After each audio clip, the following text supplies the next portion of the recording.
presented by Maithili Express Music.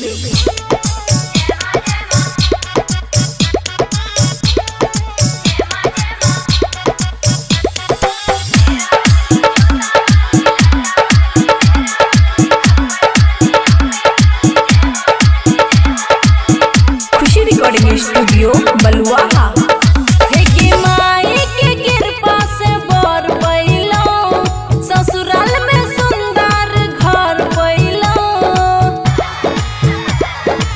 सुना हे गई माई के कृपा से घर पैलो, ससुराल में सुंदर घर पैलो।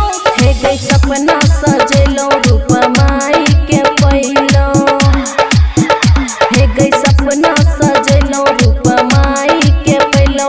अइली स्वर्ग से उतरी के दुर्गा मैया के आरती उतारे चल गे कबूतरी।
दुर्गा मैया जी के आरती उतारे चल रे कबूतरी, शेरा वाली माँ के आरती उतारे चल रे कबूतरी।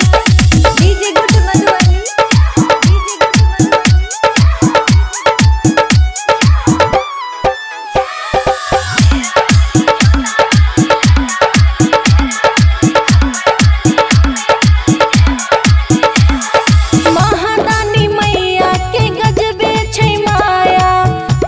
चरण से झुकाई के हे गई महारानी मैया के गजबे छै माया।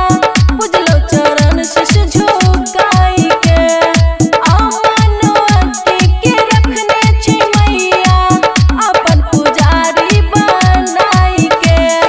माई के खुशी सुनाबै भजनिया, शीश झुका के सब झूमै सबरिया, सबके मन पूरा होय छै गे।